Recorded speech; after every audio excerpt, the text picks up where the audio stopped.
Little Grunt and the Big Egg, a Prehistoric Fairytale by Tomie, dePaola.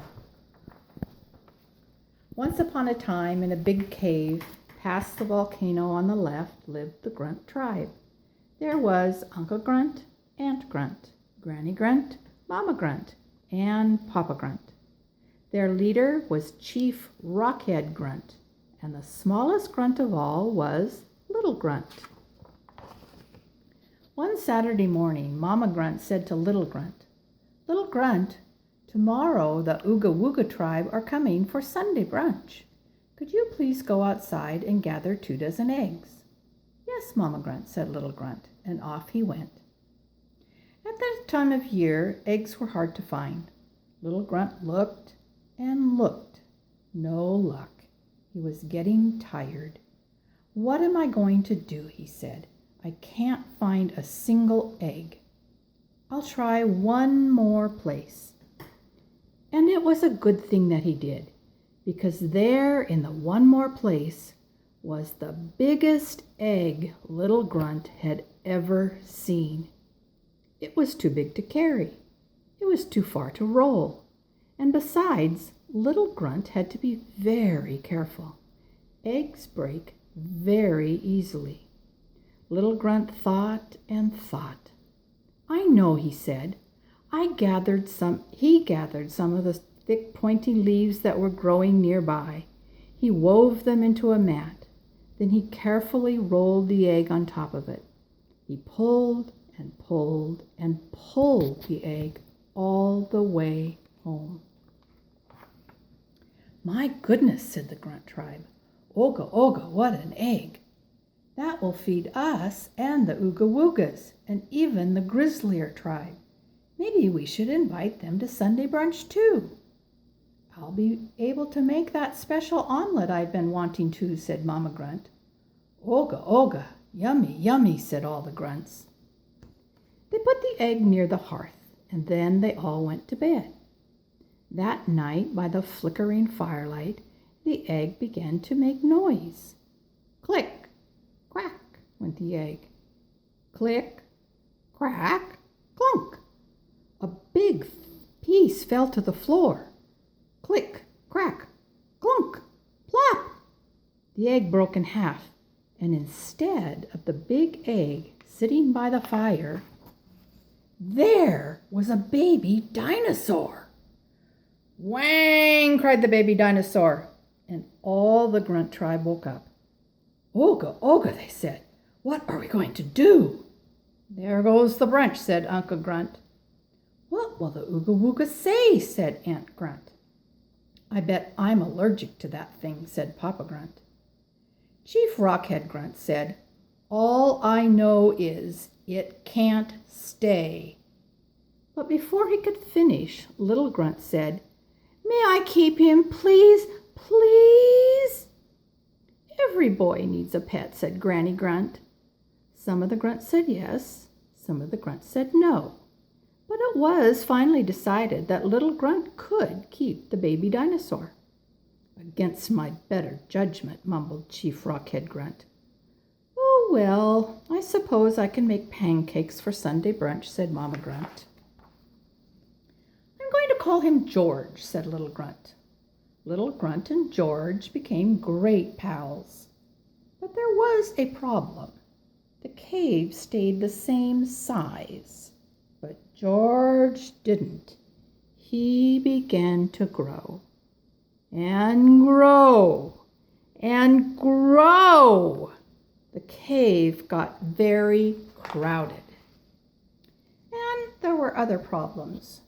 George wasn't housebroken. George ate all the leaves off all the trees and all the bushes all around the cave. But still, he was hungry. George liked to play rough. George stepped on things. And when he sneezed, well, that was a disaster. "Oga, oga, enough is enough," said the grunts. "Either that dinosaur goes or I go," said Uncle Grunt.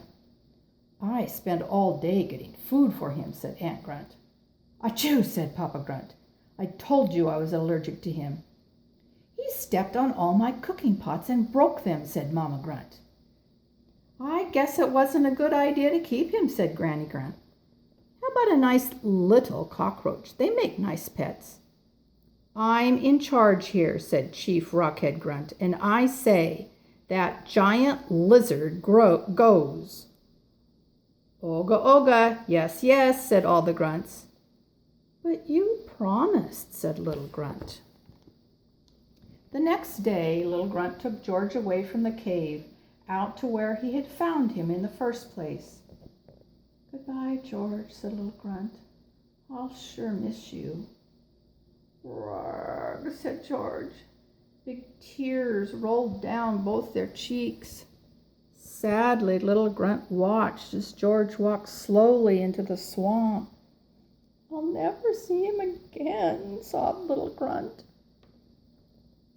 The days and months went by, and Little Grunt still missed George. He dreamed about him at night and drew pictures of him by day. Little Grunt certainly misses that dinosaur, said Mama Grunt.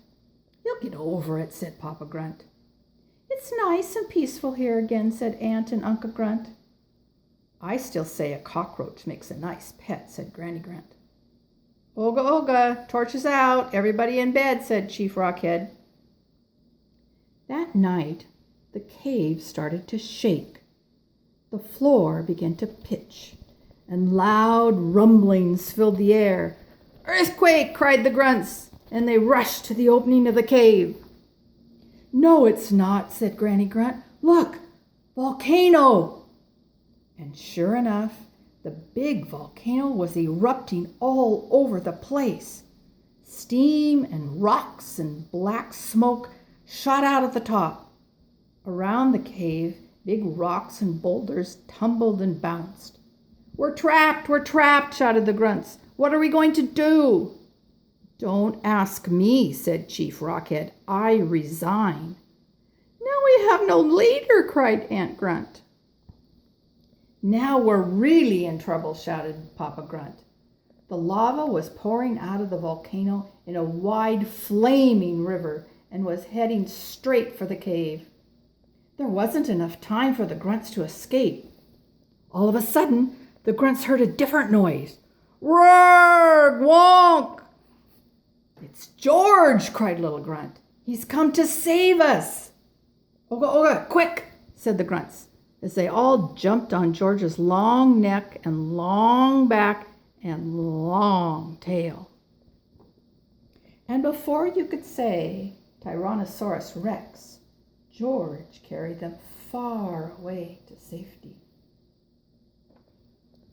As your new leader, Papa Grunt said, I say this is our new cave. I like the kitchen, said Mama Grunt. Now, when I was the leader, said plain Rockhead Grunt. When do we eat, said Uncle Grunt. I can't wait to start decorating, said Aunt Grunt. I always say a change of scenery keeps you from getting old, said Granny Grunt. And George can live right next door, said Little Grunt. Where is George? Asked Mama Grunt. I haven't seen him all afternoon. Oga, oga, here George, called the grunts. Roar, answered George. Look, said Little Grunt. Oh no, said the grunts. There was George sitting on a pile of big eggs. I guess I'd better call George Georgina, said Little Grunt. And they all lived happily ever after. The end.